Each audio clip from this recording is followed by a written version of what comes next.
Je vous recommande la boutique La Londoloise, c'est Judith Londolé. Si vous voulez être classe, chic, être habillé, être admiré. Parole de Mopao Mokonzi.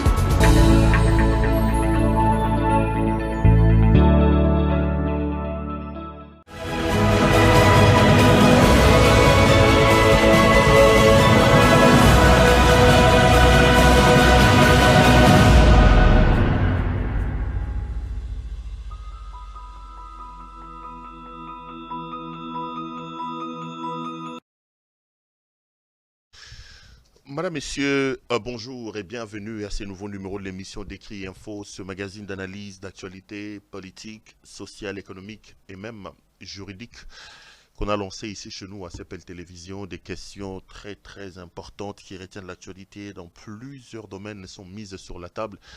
Nous tentons justement de les décortiquer en leur donnant un sens ou une forme selon nous. C'est d'ailleurs pour ça que chaque soir, chaque matin, je ne sais pas quand est-ce que vous nous regardez exactement, il est quelle heure chez vous? Quand nous commençons cette émission, nous avons tout simplement l'habitude de dire que le Décrit Info, c'est le tempo de l'actu selon notre feeling. Ça veut dire notre manière à nous de voir les choses, notre manière à nous de les ressentir et surtout notre manière à nous de les exprimer. Nous sommes, nous, à CPL, Télévision, un média que nous avons mis en place maintenant 2 ans. Nous émettons donc sur YouTube. Et nous tentons dans la mesure du possible de faire ce travail que nous aimons, que nous chérissons tant, dans des conditions parfois et même souvent très difficiles. Pourquoi difficiles? Parce que CPL est un média d'opinion qui fait son écho souvent au travers de son émission d'Écrit Info, qui est tout simplement un éditorial où nous venons donner notre point de vue. Malheureusement, les gens veulent que nous puissions nous aligner sur ce que eux pensent. Les gens veulent absolument que nous puissions voir les choses comme eux, alors que nous disons toujours que nous sommes un pays de démocratie et nous avons toujours cru que la démocratie n'était pas du tout le règne de la pensée unique. La démocratie était un système où la liberté d'opinion et la liberté d'expression étaient garanties. Mais nous sommes assez choqués qu'aujourd'hui, nous prétendons être un pays de démocratie alors que dans le fond, nous ne les manifestons pas et nous ne les vivons pas. Et nous, à ce qui nous concerne, nous nous battons pour donner notre point de vue en toute indépendance, bien entendu. Et voilà. J'ai discuté avec quelqu'un. Je recevais d'ailleurs une émission que j'avais faite à cette époque-là avec mon grand frère Jean-Marie Kassamba, président de l'Union nationale de la presse du Congo, monsieur Jean-Marie Kassamba, que je salue d'ailleurs. Je crois qu'il est à Kinshasa ou à Paris, je ne sais pas. Oui, il me suivra ce soir ou ce matin, je ne sais pas moi. Alors, il m'a posé une question une fois pour me dire, est-ce que tu es un journaliste engagé? Je lui ai dit que je n'étais pas un journaliste engagé. Le concept de journaliste engagé est un concept qui a fait son chemin dans mon pays à l'époque, c'était entre 2015 ou 2016, je ne sais pas moi, où il y avait un courant mené notamment par Mike Mukebai. Il y avait certainement les Peter Tiani, les Daniel Safou. Il y avait un certain groupe de journalistes qui se présentaient comme tels. Ils disaient être de journalistes engagés. Ils donnaient un point de vue sur la vie. Ils s'opposaient justement au troisième mandat de Kabila. Moi, je dis que je n'étais pas un journaliste engagé parce que je connais d'abord pas, je n'ai pas de contenu sémantique qu'il faut donner à ce concept des journalistes engagés. j'ai des grands amis qui, eux, disent être journalistes engagés. Peter est un grand ami à moi. Mike, qui est aujourd'hui député, est un grand ami à moi. C'est mon aîné, mais c'est un grand ami avec qui j'ai des très très bons rapports. Je partage beaucoup de choses et beaucoup de convictions avec lui. Il y a des gens, des jeunes frères avec qui on est aussi très très amis, comme Yves Bouya et les autres. Je disais que je n'étais pas journaliste engagé. Moi, je suis tout simplement journaliste. Pourquoi j'ai dit ça? Parce que je venais de participer à un débat. Moi, je vous ai toujours dit que je crois tellement à la vertu des débats.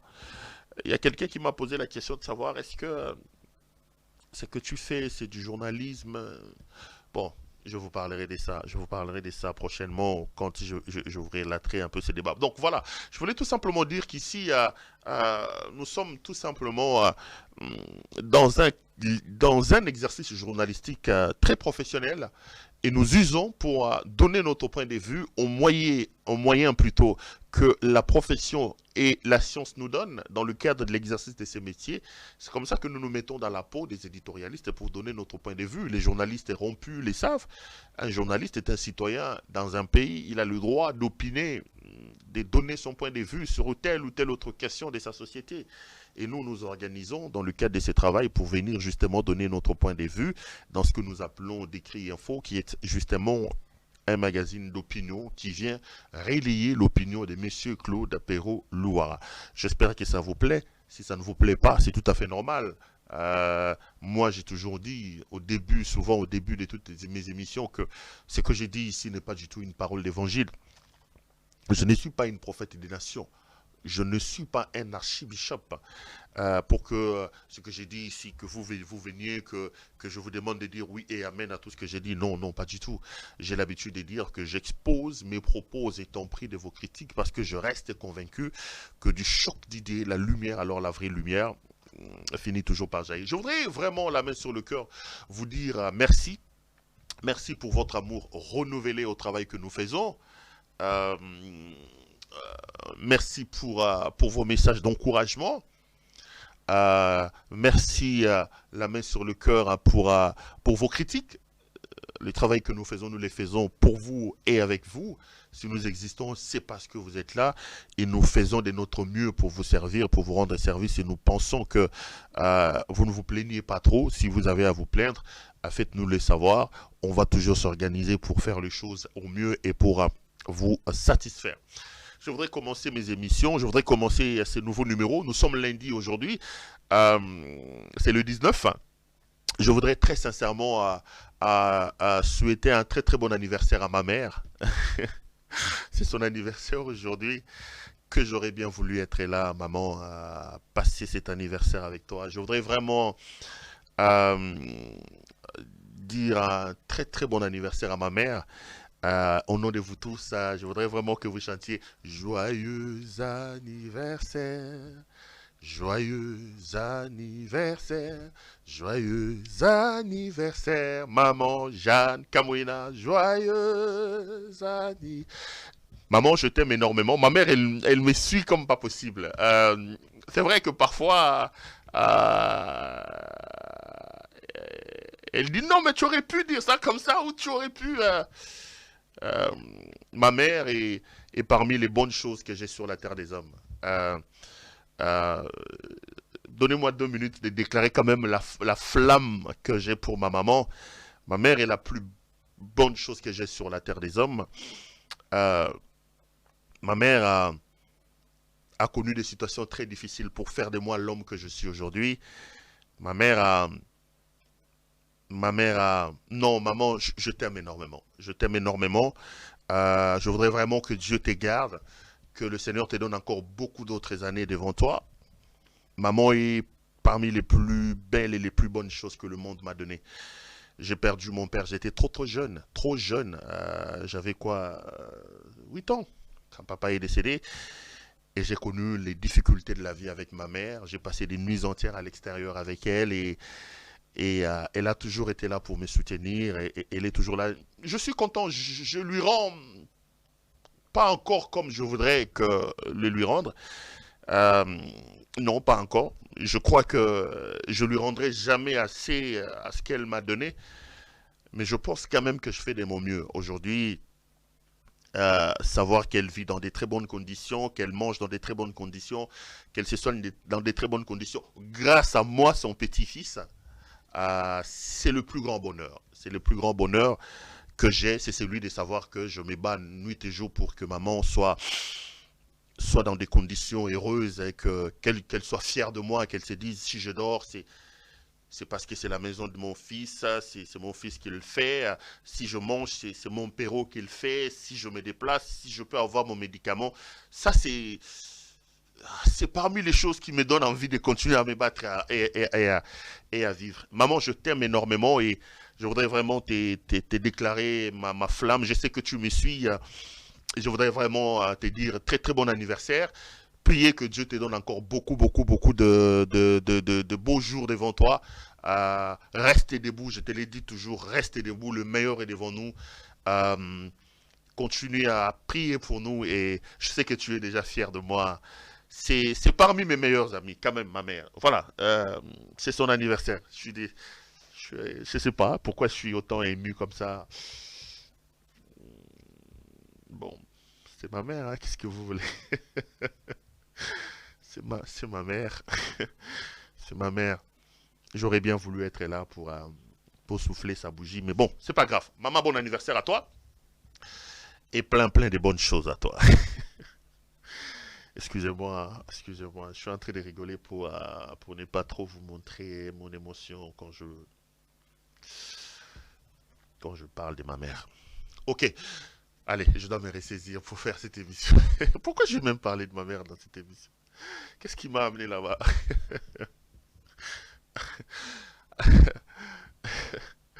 Bon, euh, qu'est-ce que j'allais dire?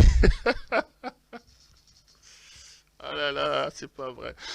Bon, je vais commencer l'émission en vous demandant les trois petites choses que j'ai toujours l'habitude de vous demander avant toutes mes émissions. La première, c'est que la main sur le cœur, je voudrais vraiment la main sur le cœur, je tiens absolument à, à, à vous demander de pouvoir vous abonner sur notre chaîne. Abonnez-vous très très massivement sur notre chaîne. Euh, Notre chaîne, c'est CPL Télévision. Regardez la personne qui est à côté de vous. S'il ne l'a pas encore fait, demandez-lui de le faire. Vos abonnements sonnent dans nos oreilles comme un message de soutien, comme un message de réconfort. Quand on ploie sous le coup des charges qui sont le nôtre, de la pression, on regarde, on s'est dit non, on n'a pas le droit d'abandonner parce qu'il y en a des milliers de personnes qui sont autour de nous, qui chaque soir, chaque matin mettent leurs unités, vont sur internet pour nous regarder. Alors rendez-nous cet amour parce que ça nous donne vraiment la force. S'il vous plaît, regardez la personne qui est à côté de vous. S'il n'est pas encore abonné sur notre chaîne, dites-lui de pouvoir s'abonner. Nous, ça nous fait énormément plaisir, ça nous fait énormément de bien. Je regardais en montant sur ces plateaux, nous étions à 86 100. 86 100 abonnés. L'objectif est d'arriver à 100 000 selon un téléspectateur. Quand on va arriver à 100 000, on va vous demander d'arriver à 150 000. Faites-le et ça nous fait énormément de bien. La deuxième des choses, je vais vraiment vous demander la main sur le cœur de pouvoir liker cette vidéo, aimer la vidéo, nous, ça nous fait aussi du bien. C'est un petit geste, mais qui nous permet tout simplement de nous mettre à l'abri de certains actes de malfaisance que certaines personnes tentent d'organiser contre votre chaîne et contre nous-mêmes. Likez la vidéo, s'il vous plaît, et partagez-la. Donc, aimez la vidéo et partagez-la. Ça nous fait beaucoup de bien et ça nous protège. Et puis, la troisième des choses, je voudrais vraiment vous demander de pouvoir appeler notre ami Judith Londolé Betoko Lilo. Betoko Lilo. Maman Judith Londolé Betoko Lilo. Moulati Siki Toko Bilamba Kitoko Yemoro Kitoko. Judith est tout simplement un partenaire très très privilégié pour nous. Elle est patronne d'une boutique d'habillement à hommes. Elle habille donc les hommes. Vous voulez avoir une veste, une cravate, une chemise, un maillot de corps, tout ce qui concerne l'habillement homme, une montre, même de parure masculine. N'hésitez pas, regardez les spots au début de cette émission et même à la fin de cette émission, appelez Judith Londolé.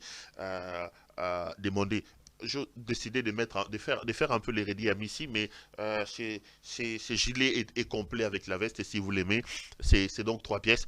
Demandez à Judith Londolé, dites-lui de pouvoir vous l'envoyer et commander partout à travers le monde. Judith se fera donc le réel plaisir de vous envoyer.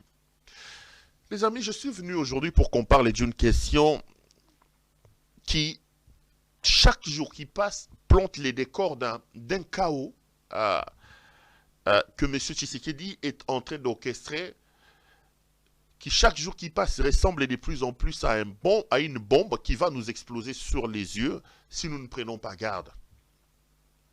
Je parlerai d'une situation, de la montée du tribalisme et de l'implication du président Tshisekedi. Je l'implique lui-même dans ce que moi j'appelle cette opération de tribalisme qui demain peut éventuellement nous créer énormément de problèmes. Mais donnez-moi juste 3 minutes pour vous rappeler tout simplement qu'il y a des situations très compliquées dans l'est de votre pays.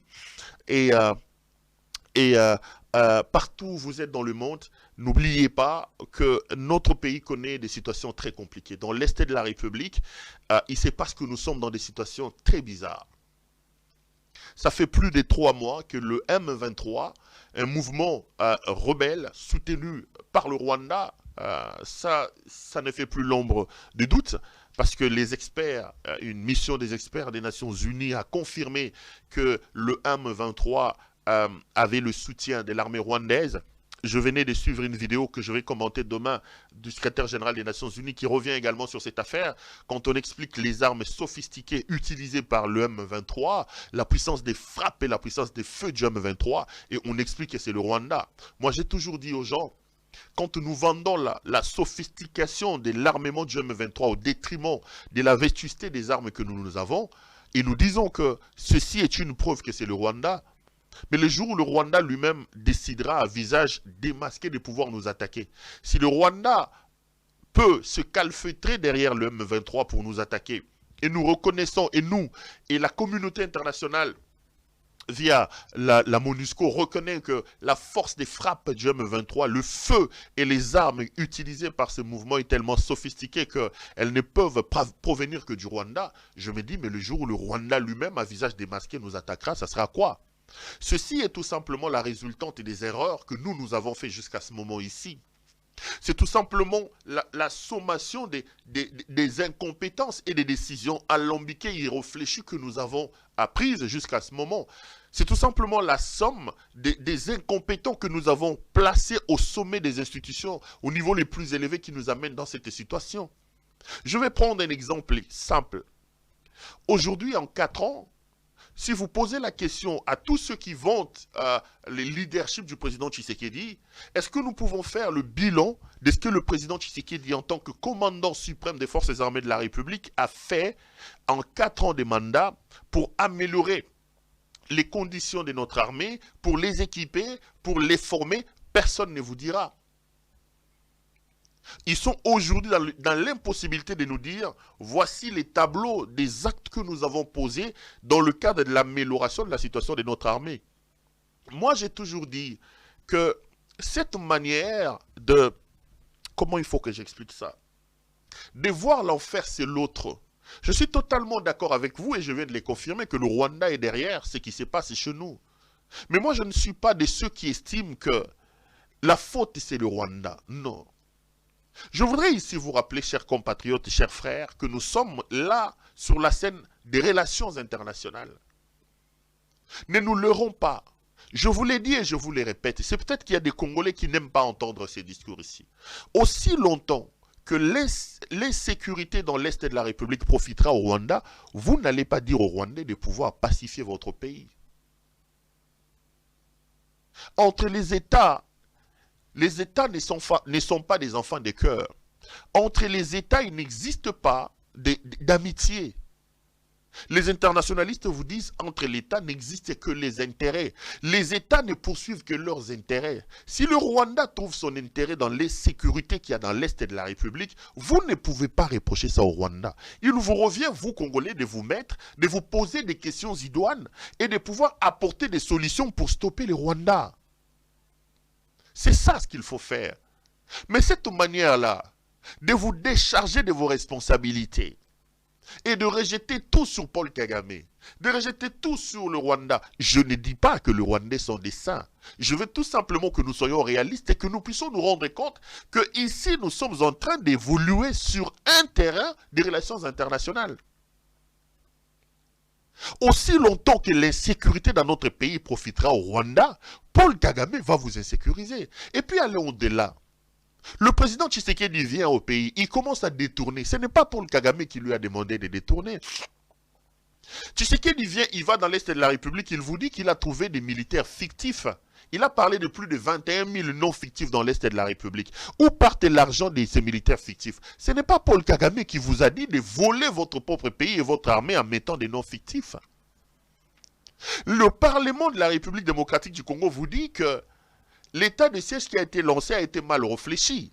Et on nous dit que l'état de siège souffre d'un problème d'effectifs et d'un problème d'argent. Le rapport de la commission de la défense de l'armée va même, de l'Assemblée nationale va même plus loin. Il nous explique que le peu d'argent que le Trésor public a sorti pour soutenir l'effort de l'état de siège, plus de la moitié ou pratiquement la moitié a été détourné et est resté dans les bureaux à Kinshasa. Donc, les généraux mafieux ont détourné cet argent. Et les filles, et les Congolais, les fils et les filles du Congo qui sont en train de mourir canardés dans l'Est de la République, eux, ils n'ont pas d'argent. Ils n'ont pas de tenues, ils n'ont pas de munitions. L'argent est sorti et l'argent est resté à Kinshasa parce que les gens ont voulu détourner. Ça, ce n'est pas Paul Kagame qui vous a demandé de détourner l'argent de votre propre armée.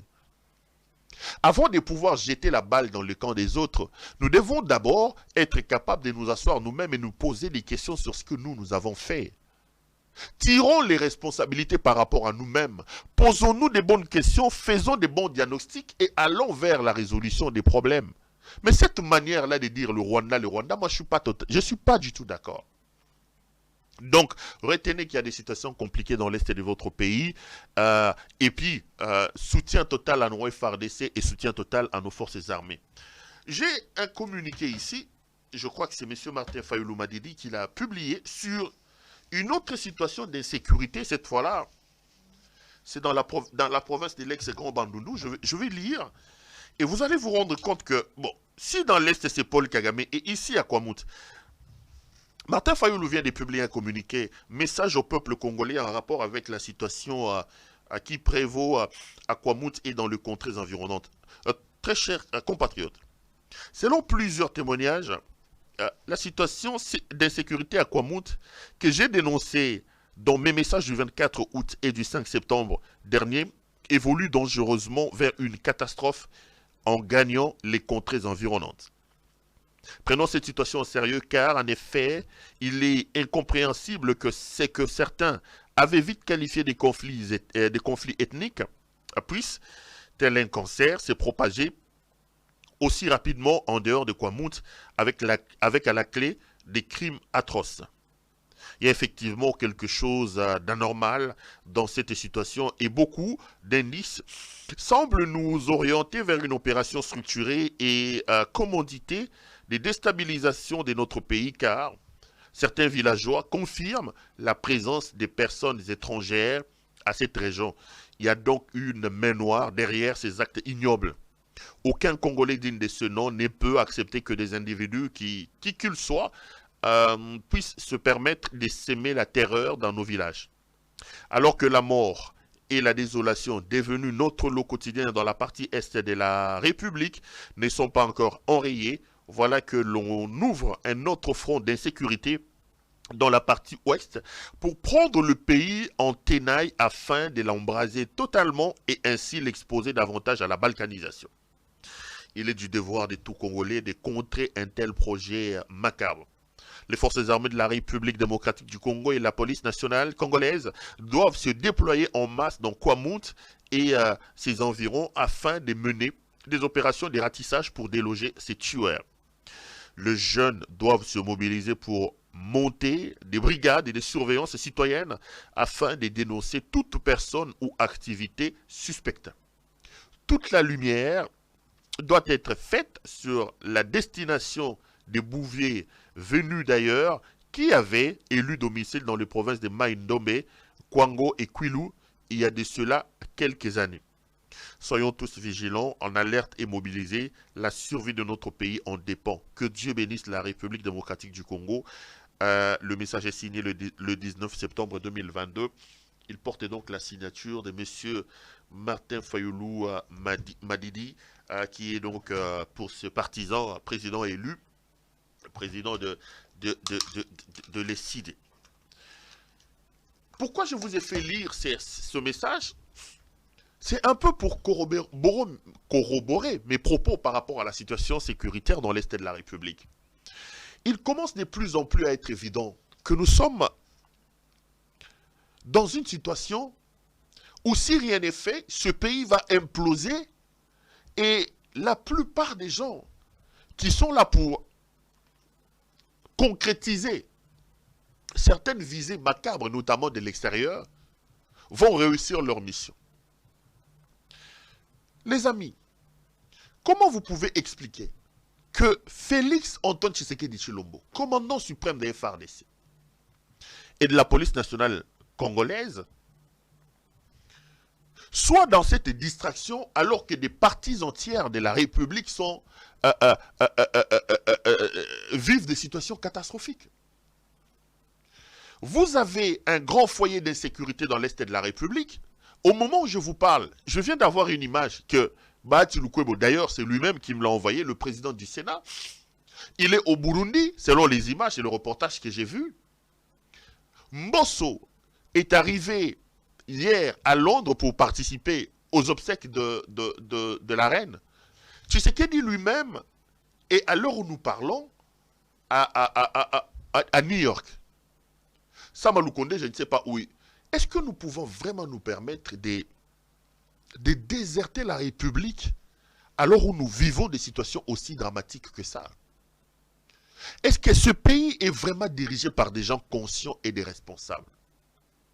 C'est ici que je voudrais réitérer mes interrogations. Quand dans une des émissions, je vous ai dit, j'ai hâte, moi, que les psychologues nous décrivent le statut psychologique du président Tshisekedi. Il va falloir qu'on nous fasse un dessin, un portrait psychologique du président Tshisekedi, parce que je ne m'explique pas. Le président Tshisekedi, qu'est-ce qu'il est psychologiquement? Il faut vraiment que les psychologues nous disent.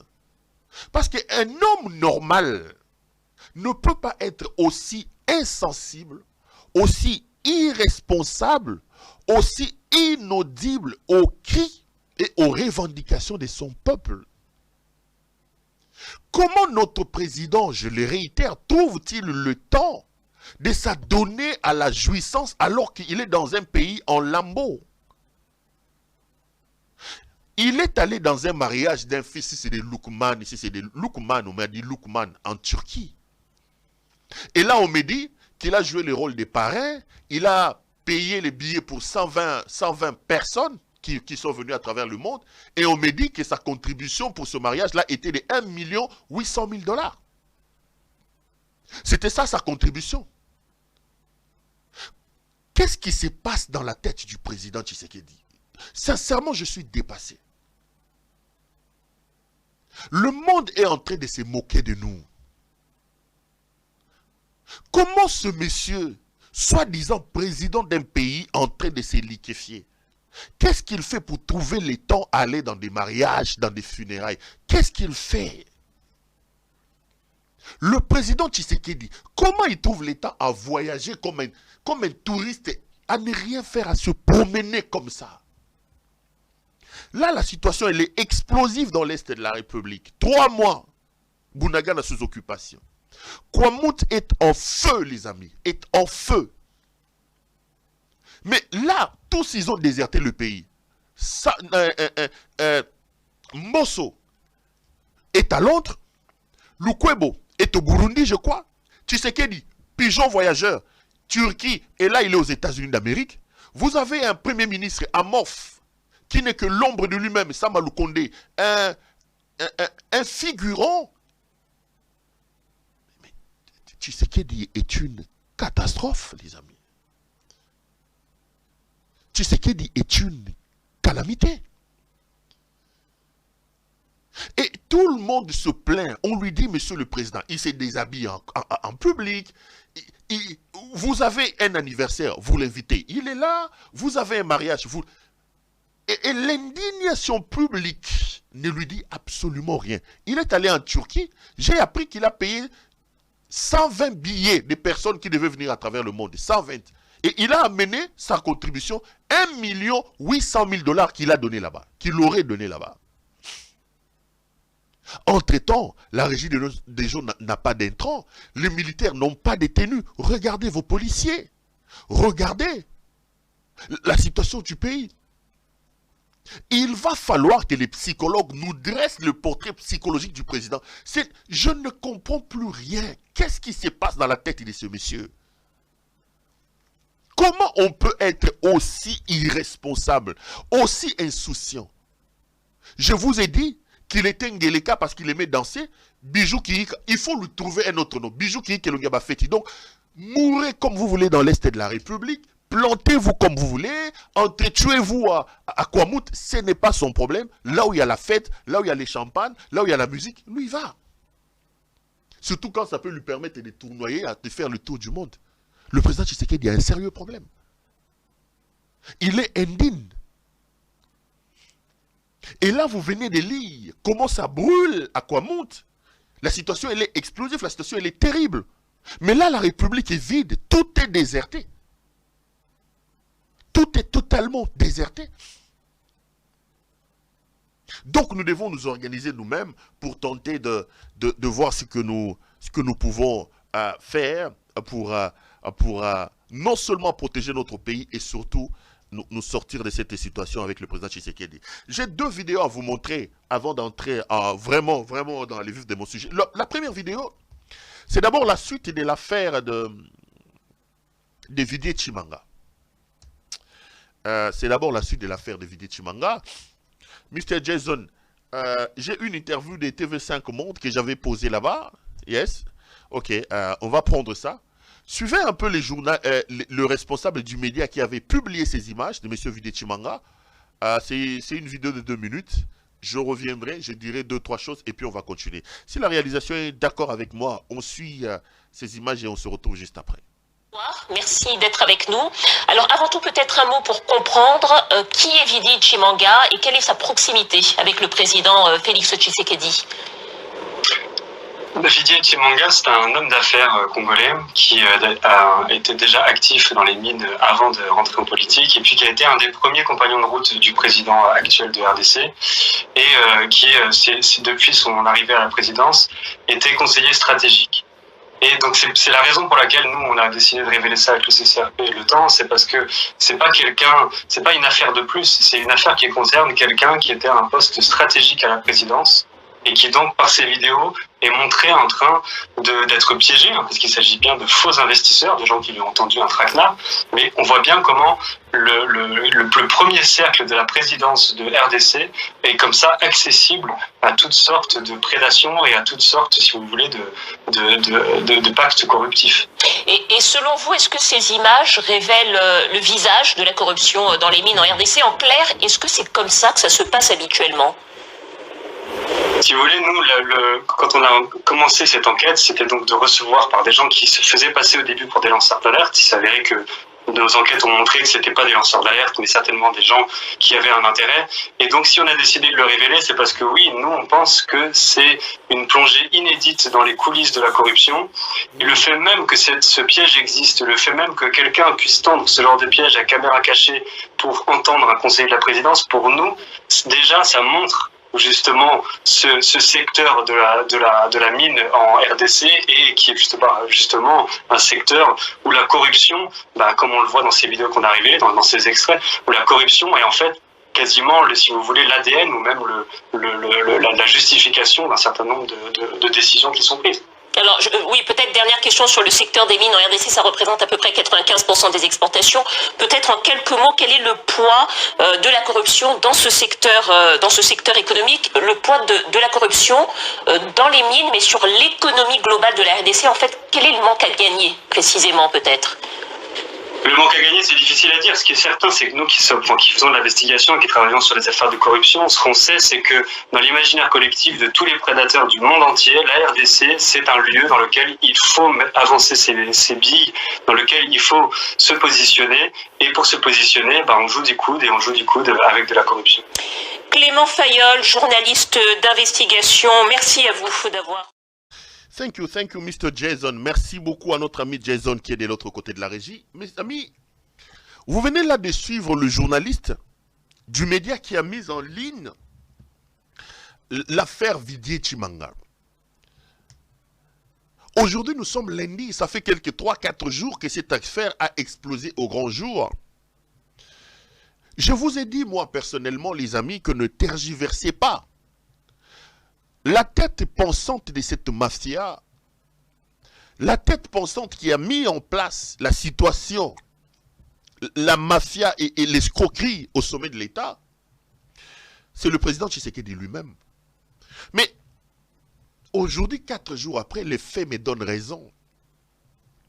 Comment vous pouvez expliquer que 4 jours après cette terrible affaire, on organise un maquillage en demandant à M. Viguier Tshimanga de démissionner? La démission de M. Viguier Tshimanga était tout simplement une fuite en avant. Viguier Tshimanga nous a expliqué comment est-ce que le président Tshisekedi et son système ont mis en place un moyen pour voler les trésors publics, les mines du Katanga. Je pose la question, mes frères. 4 jours après ces révélations, il n'y a toujours pas une information judiciaire ouverte dans l'office du procureur. Alors que les révélations contenues dans la vidéo sont assez accablantes. Il y a des sociétés qui exercent à l'heure où nous parlons dans le pays. Que M. Viguier Tshimanga révèle être leur parrain. Des sociétés qui sont enregistrées avec des noms fictifs, selon les déclarations contenues dans la vidéo de M. Viguier Tshimanga. Il vous explique que l'argent prend la route des paradis fiscaux, notamment en île Maurice. Comment vous pouvez expliquer qu'à l'heure où nous parlons, M. Viguier Tshimanga pense que la seule démission en quelques lignes a arrêté et stoppé cette affaire? J'ai même vu certains de ses laudateurs dire que c'est un homme d'honneur parce qu'il a démissionné. Vous devez avoir honte. Donc dans ce pays-là, vous ne pouvez pas, vous, faire preuve d'un peu de valeur. Vous avez comme ça un homme qui a déjà un passé assez lourd, que M. Tshisekedi est allé ramasser et ramener dans ses valises de la racaille des gens qu'il est allé chercher en Europe. Des chécouleurs, des escrocs, des voyous. C'est là que M. Tshisekedi est allé puiser la plupart de ses collaborateurs. Il les amène ici et ces gens ont comme mission, le mode opératoire, c'est de piller les caisses de l'État. Je vous ai dit, ils ont fait de la gestion de la République une affaire des COP. Ils sont venus pour des COP au sommet de l'État. Mais là, vous avez un monsieur qui a été pris en flagrant délit. Et aujourd'hui, je me pose la question de savoir pourquoi est-ce que le procureur n'a toujours pas ouvert une action judiciaire contre M. Viguier Tshimanga. C'est assez patent, c'est assez éloquent. Je vais lancer un appel pathétique à M. Félix Antoine Tshisekedi Tshilombo. M. Tshisekedi, le Congo n'est pas un bien privé. Etienne Tshisekedi Wamulumba, votre père, quand il est mort, il n'a pas laissé un testament en vous disant, écoutez, M. Félix Antoine Tshilombo, mon fils, parmi les biens que je vous ai laissés un bien de 2 345 410 km² qui s'appelle la RDC. Non. Le Congo est un bien commun. Vous avez eu la chance, par des voies frauduleuses, d'être président de ce pays-là. Vous ne devez pas croire que le Congo est devenu votre affaire privée. Donc, vous envoyez visiblement M. Viguier Tshimanga dans le coup parce qu'il est conseiller stratégique. Donc, donnons un contenu au concept de conseiller stratégique du président de la République. La stratégie, c'est de faire le rabatteur, à aller chercher les gens, à aller chercher la corruption, venir remplir les caisses de Tshisekedi parce qu'il vous a dit que le président c'est moi. Mais l'affaire éclate au grand jour. Le monde nous regarde. Ça fait 2-3 jours cette affaire est à la une de tous les médias internationaux. Comment est-ce que les gens peuvent nous prendre au sérieux? Et comment est-ce que les Tshisekedistes peuvent encore ouvrir leur bouche pour nous dire aujourd'hui que Tshisekedi est un champion de la lutte contre la corruption? Qu'est-ce que le procureur attend pour ouvrir une action, ne fût-ce qu'une information judiciaire contre M. Videchimanga? Qu'est-ce qu'on attend? Le président Tshisekedi vous a dit que Maloko est Tonda. Donc, dans sa logique à lui, Maloko il faut Tonda na Barnabé Milinganyo, Maloko il faut Tonda na Jimmy Kitenge, Maloko il faut Tonda avec des prisonniers d'opinion, pas des voleurs comme Videchimanga, déjà corrompus, qui visiblement ont été pris en flagrant délit. Regardez la gestion de la République par le président Tshisekedi. Regardez ce que le président est en train de faire. Les amis, je vous réitère mes propos. Retenez bien ce que je vous dis. Chaque minute et chaque seconde que M. Tshisekedi Tshilombo, Félix, passe à la tête de ce pays nous met en danger. Je suis scandalisé. Je suis outré qu'à l'heure où nous parlons, la justice est restée silencieuse. Moi, j'ai fait une revue de presse lorsqu'on a arrêté alias c'est Maman Didier Boudimbo à l'ANER. J'ai fait une revue de presse pour expliquer que M. Boudimbo a été arrêté pour ça. Ça, ce n'est même pas moi, j'étais en train de lire des journaux. Mais le lendemain, j'avais un mandat d'amener. Le lendemain, j'avais un mandat d'amener. Donc, la justice a tout fait pour protéger Boudimbo. C'est condamné pour escroquerie, recel et blanchiment. D'ailleurs, en passant, je vais dire un mot. J'ai vu que Jules Alengeti qui fait un travail extraordinaire, la patrouille financière. J'ai dit que dans ce pays-là, c'est rare de trouver des points positifs. Mais il y a quand même quelques rares exceptions. Jules Alengeti, le patron des inspections générales des finances, je lui tire mon chapeau pour le travail qu'il fait. J'ai découvert une autre qui fait un travail remarquable. Une autre personne, c'est le général Kassongo Kabwik. Le général Kassongo Kabwik, le patron des services nationaux. Aujourd'hui, il n'a que quelque chose comme 5 millions de dollars. Mais regardez le miracle qu'il fait. Je me dis, ces jouisseurs et ces mercenaires qui sont à la tête du pays, s'ils prennent un peu le peu d'argent qu'ils volent et qu'ils donnent au général Kabwik, Kabeyaka Mwanga ne manquerait plus de maïs. Le Congo sera inondé de maïs. Jules Alengeti et Kabwik, félicitations à vous. Mais j'ai vu qu'Alengeti a signé un accord avec... comment ça s'appelle, avec le ministère des Affaires foncières. Désormais, tous les actes fonciers devaient être payés par la banque. Et puis, avant d'avoir un certificat d'enregistrement, il faut avoir le quitus de l'inspection générale des finances. Et dans les explications qu'ils donnent, ils ont remarqué que la plupart des mafieux blanchissent leur argent dans les domaines fonciers. Donc, ils ont de l'argent sale. Ils viennent, ils construisent des maisons pour les blanchiments d'argent. Donc, ils ont mis en place ce système-là pour arrêter les blanchiments. Bravo à Lengete. Mais j'ai dit, si vous voulez vraiment arrêter les blanchiments d'argent, mais vous ne pouvez pas arrêter le blanchiment d'argent dès lors que le gouvernement de la République loge à son sein un spécialiste en blanchiment. Didier Boudimbo, alias c'est Maman, a été condamné en Belgique pour escroquerie, pour recel et pour blanchiment. Comment la République peut nous dire aujourd'hui qu'il veut lutter contre le blanchiment dès lors que le gouvernement de ce pays-là a un spécialiste en blanchiment et en escroquerie? Comment on peut croire à la volonté de ce pays de lutter dès lors que vous avez alias c'est Maman qui a été condamné pour escroquerie, qui est là-bas? Je ferme vite la parenthèse, je reviens à ce que je disais.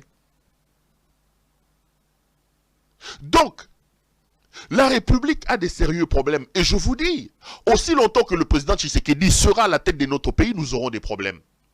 Les amis, je voulais vous parler des tribalismes. Faisons le bilan, la comptabilité. En 4 ans de mandat de Tshisekedi, jamais ce pays a connu un problème, une montée en flèche comme ça se passe aujourd'hui en matière de tribalisme, comme Tshisekedi est en train de le faire. Tshisekedi est un prédicateur du tribalisme. Tshisekedi est un tribaliste, mes frères. Il n'y a qu'à voir les nominations qu'il est en train de faire et surtout le vent du tribalisme qui souffle depuis que Tshisekedi est président de la République. Ici, je voudrais relancer un nouvel appel à mes amis kassaïens, à mes frères. Mes frères, détrompez-vous. Tshisekedi quittera le pouvoir et nous, kassaïens, nous allons porter la responsabilité de son incompétence. Descendons sur terre, profitons de l'entente que Mobutu et les autres nous ont laissée. Vous êtes en train de détruire la nation, le vouloir vivre collectif, parce que votre frère, l'incompétent Tshisekedi, est au pouvoir. Il partira, vous allez porter la responsabilité de ce qui se passe aujourd'hui. Parce que lui-même, Tshisekedi n'a rien fait chez nous au Kasaï. Je vous l'ai dit, Tshisekedi n'a même pas une maison de chambre et salon chez nous au Kasaï. Tshisekedi, il n'a rien. Allez voir au Kasaï, allez partout dans le Kasaï. À Kabiakamonga, les enfants étudient à même les sols. Regardez ce que nos frères Wewa sont en train de faire, les motards. Mes frères, que ce soit à Kinshasa, que ce soit à Lubumbashi. Vous êtes en train de frustrer tout le monde. Et Tshisekedi est en train de laisser faire. Tshisekedi a fait monter le tribalisme depuis qu'il est là. Qu'on critiquait Yété. Allez sur les réseaux sociaux, qu'on critiquait Félix. Vous allez voir 100 insultes sur les 100. Kalombo, Kabouinga, Kalamba, Katambaye, Kalonji, Kaboy. C'est quoi cette affaire? C'est quoi cette affaire? Il a fait monter le tribalisme. Et aujourd'hui, le Kassaïen est devenu un pion pour insulter toute voix contraire, toute contradiction contre Félix Tshisekedi. C'est très dangereux, les amis. L'unité nationale a été construite sur fond d'énormes sacrifices. Ne laissons pas ces jouisseurs de Tshisekedi venir détruire. Il n'est pas là pour vous, mes frères. Tshisekedi est venu pour ses propres biens. Vous vous laissez embarquer dans le tribalisme. Il va partir, ces jouisseurs, avec tout ce qu'il est en train de piller. Vous resterez dans la rue. Le Kasaï s'est vide à cause de la faim. Kotombola mapeka. Aujourd'hui, Tshisekedi a fait monter le tribalisme dans le pays. Le tribalisme n'est pas une bonne chose, mes frères kassaïens. Revenons au bon sentiment. Recréons le bien, le vouloir vivre ensemble, mes frères. Le jouisseur Tshisekedi va nous créer des problèmes. Il partira. D'ailleurs, il n'est en train de rien faire chez nous au Kasaï. Regardez ce qu'il est en train de faire au Katanga. À l'heure où je vous parle, ils ont lancé un mandat, une comparution contre Madame le maire de la ville de Lubumbashi. C'est moi retrouver quelques 2-3 choses sur ces dossiers-là. Ils ont lancé un mandat de comparution contre Madame Lauriane Kalombo Mwewa. Madame Lauriane Kalombo, aujourd'hui tous les louchois vous disent que, à part Kaseba Konko, qui était un gouverneur qui avait une certaine, plutôt un maire qui avait une certaine vision, cette dame-là, que tu l'aimes ou que tu l'aimes pas, aujourd'hui, elle se bat comme diable pour que Lubumbashi retrouve de sa superbe. J'ai vu qu'à Lubumbashi, ils ont réussi à enlever les marchés. Lubumbashi retrouve petit à petit. Je ne dis pas encore que c'est ça, mais tout le monde est unanime sur le travail des titans et des qualités que le maire, Madame le maire Lauriane Kalombo est en train de faire. Aujourd'hui, on lui en veut parce qu'il a interdit aux Wewa, les motards, qui sont des inciviques sur la route. Tout le monde sait que ces gens-là ne respectent rien, et que ce soit à Kinshasa. Aujourd'hui, quand tu fais un accident contre eux, eux les fautifs, mais eux ils viennent, ils te tapent et ils brûlent ton véhicule. Devant nous tous, vous multipliez des frustrations contre les gens, mes frères. Vous multipliez les frustrations. On n'a pas grandi comme ça. Ne vous fiez pas à Tshisekedi. Ne vous fiez pas à ce monsieur. Tshisekedi n'est pas un homme à faire confiance. On a lancé un mandat de comparution contre Lauriane Kalombo. Il y a un monsieur, parce que soi-disant il est ami à Tshisekedi, soi-disant il est proche de la famille Tshisekedi, il va construire dans une concession de la SNCC. Il construit une maison dans l'emprise de la route. Une commission de la mairie se met en place. Les affaires foncières, on décide d'aller casser. On va casser parce qu'il est proche de Tshisekedi. Il va obtenir un mandat de comparution, un dossier déjà RMP, et la Cour de cassation va appeler pour que Madame le maire va. Mais Tshisekedi, c'est quoi le problème? Je vais relancer mon appel aux Katangais. J'ai comme l'impression que la révolution pour chasser Tshisekedi doit partir du Katanga. Katangais, réveillez-vous. Katangais, réveillez-vous. Tshisekedi n'aime pas le Katanga. Tshisekedi n'aime pas le Katanga.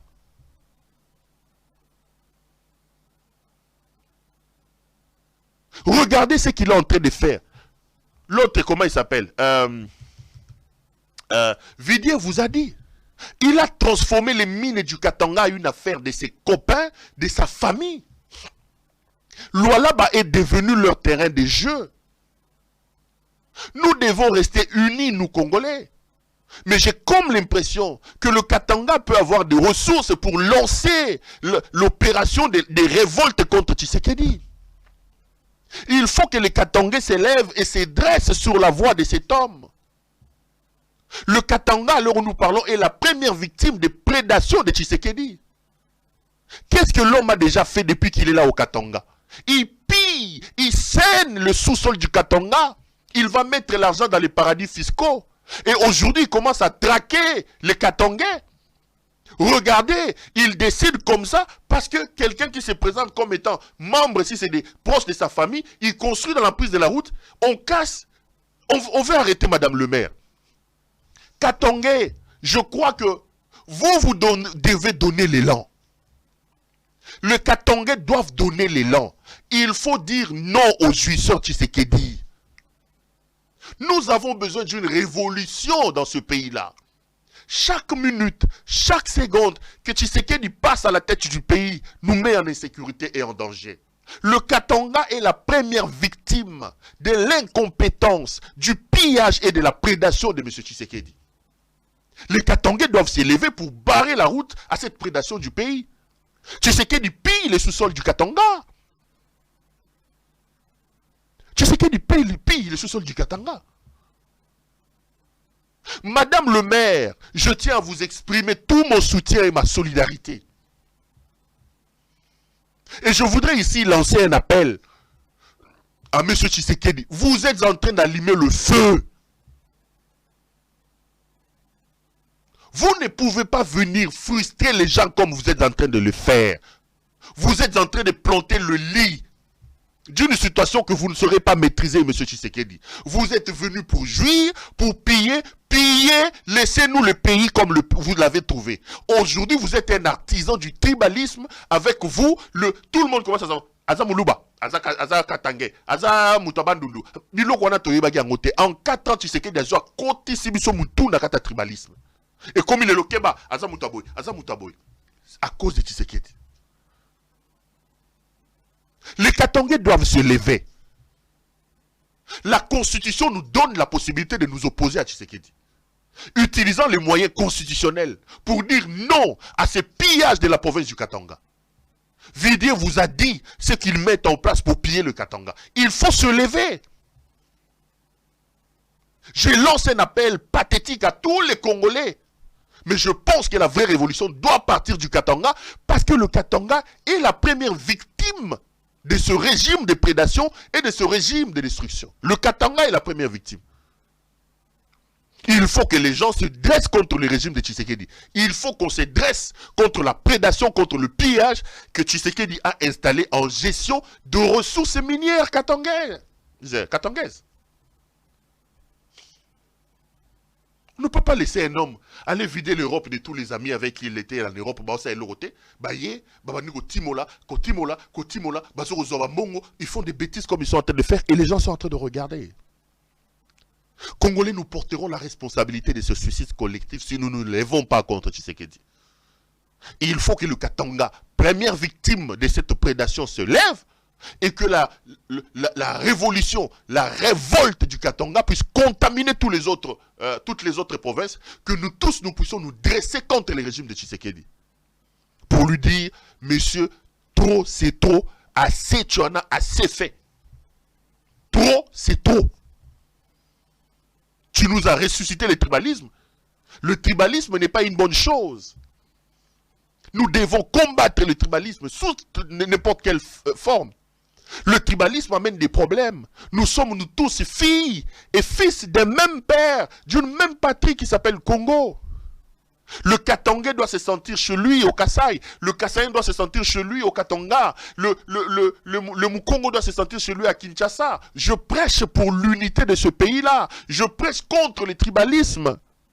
Mais malheureux de constater que cet homme est arrivé au pouvoir, il a fait monter en flèche le tribalisme. Il faut le stopper pour le bien de nous tous. Il faut le stopper pour le bien des Kassaïens. Il faut le stopper pour le bien des Katangais. Il faut le stopper pour le bien des Bas-Congolais. Il faut le stopper pour le bien des... Il faut stopper Tshisekedi.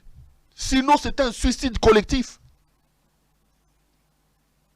C'est un suicide collectif. On fonce droit vers un mur avec ce régime de Tshisekedi.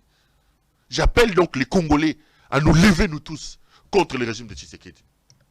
Puisque je parle du Katanga, j'ai vu un jeune Katangais, Christian Kienge, Jonathan Kienge. Jonathan, excuse-moi. Jonathan Kienge. Jason, j'ai les images d'un jeune qui fait un grand travail. Jason, are you there? Yes, ok. Puisque je parle du Katanga, j'ai vu un jeune qui fait des choses extraordinaires au Katanga. Jonathan Kienge. Je vous propose d'abord de regarder ces petits reportages. Je vais dire un ou deux mots sur lui et puis on va clôturer. Si Jason est d'accord avec moi, regardons d'abord. Dans sa casquette du président de l'ONG SOS, Enfants d'Eden, Jonathan Kienge Kachetou a effectué une tournée dans quelques orphelinats de la ville. À Saint-Michel-Oualekwa, Jonathan Kienge était reçu chaleureusement par Olivier Touta, responsable de cet orphelinat. Soyez les bienvenus. Sourire arraché sur les visages des enfants et encadreurs qui ont reçu des vivres très riches en protéines pour la bonne santé de ces enfants. Le centre Saint-Michel que je représente souhaite un bon vent à l'ONG et les portes vous sont toujours ouvertes. Je pense que ça ne sera pas la dernière fois et vraiment que Dieu vous bénisse abondamment. Merci. Seul, après avoir mentionné quelques mots dans les livres d'or, il a visité les dortoirs, disons toute la composition de Saint-Michel-Oualekwa. Je suis venu vous voir pour vous apporter une petite contribution, pour vous aider. Parce que comme vous venez de chanter ici, vous bâtirez le Congo de demain. C'est vous le futur du pays.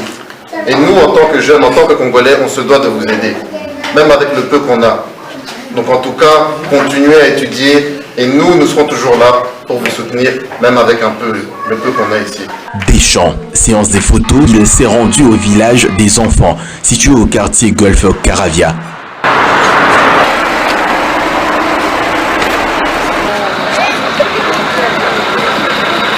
Les mêmes vivres sont remis aux enfants. Alors, disons un grand merci. Le geste qui vient de se faire en ce jour, pour nous, c'est vraiment un grand privilège de leur présence ici à Boum, parce qu'il n'y a pas seulement l'orphelinat Boum, il y a plusieurs orphelinats dans cette province. Et surtout, à peine voir ces grands gestes posés ici chez nous à Boum, nous sommes totalement ravis de cette œuvre de la part de l'ONG SOS Enfants d'Eden. Vraiment un grand merci à tous les membres de cette ONG. Pas seulement en quantité, mais aussi et surtout en qualité. L'affection que j'ai pour la jeunesse. Je pense que nous, en tant que Congolais, nous devons aider les jeunes.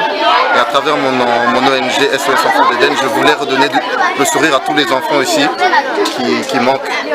Donc en fait, j'ai vraiment voulu donner un geste de bonne volonté pour les accompagner. Parce que c'est eux l'avenir du pays, c'est eux qui vont construire un Congo nouveau et nous devons les accompagner. Et donc j'ai vraiment voulu faire ça et ça me tenait à cœur Et ça m'a toujours tenu à cœur d'aider les jeunes, parce que nous-mêmes nous sommes jeunes. Jonathan Kienge prend plaisir en propageant les sourires sur les visages des démunis.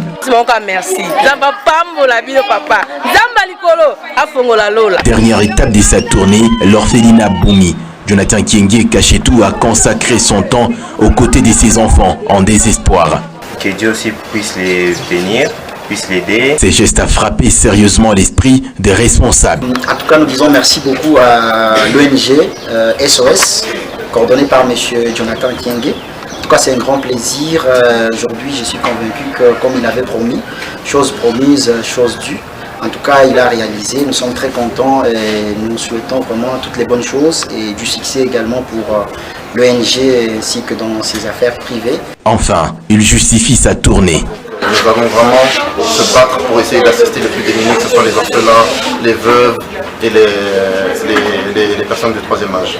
En tout cas, je les encourage à continuer d'étudier, de se battre, parce que je sais que c'est des orphelins, c'est difficile, c'est pas facile, de se battre et de réussir dans la vie et de venir aider le pays. C'est le plus important parce que c'est eux l'avenir du pays et c'est eux qui vont aider le pays à aller de l'avant. C'est pour lui l'occasion de remercier ses partenaires. Oui, j'aimerais d'ailleurs remercier mes partenaires, ceux qui m'ont aidé à finaliser un tel projet. Donc j'aimerais vraiment remercier le groupe Colruyt International, la marque Everyday et la marque Bonnie. Après les orphelinats, Jonathan Kienge Kashetou, président de l'ONG SOS Enfants de Den, prévoit une autre tournée, cette fois dans les hospices des vieillards.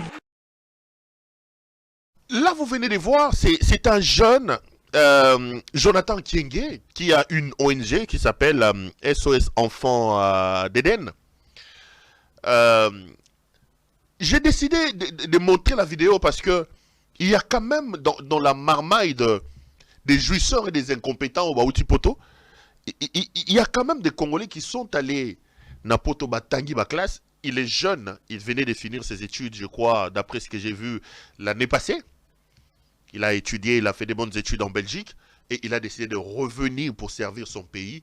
Il a mis en place un certain nombre d'initiatives, dont cette ONG SOS Enfants d'Eden, qui fait un travail remarquable. Donc il est allé déposer quelques... Alors là, je voulais vraiment terminer l'émission en gaieté et lui rendre les hommages, surtout encourager le travail qu'il fait. Retenez bien ce nom. Je pense que c'est un jeune qui a des idées. Je pense que c'est un jeune sur qui le Congo peut compter. Il est totalement différent de la diaspora qui est venue ici. Il est jeune, il est ambitieux, il est intelligent, il est courageux et il a une idée pour essayer d'aider son pays. Donc, Jonathan Kienge, courage à toi et bon vent dans ce que tu fais. Vous avez donc suivi son reportage. Je voulais que vous le regardiez. Je voulais que quand quelque chose de bien est fait, qu'on s'incline également. Peut-être que dans l'avenir, je continuerai à parler un peu de lui quand il fait des bonnes choses.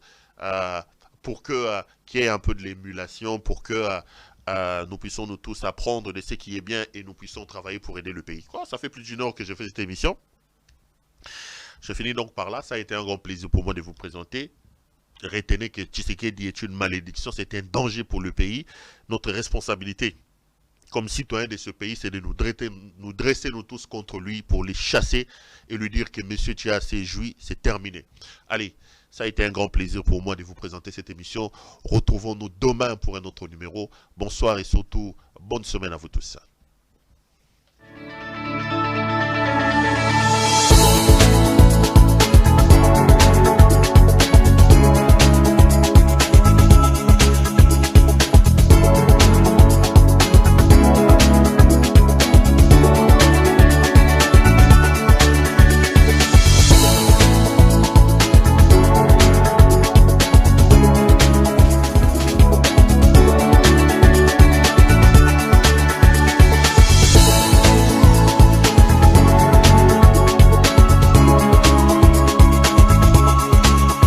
Je vous recommande la boutique La Londoloise, c'est Judith Londolé.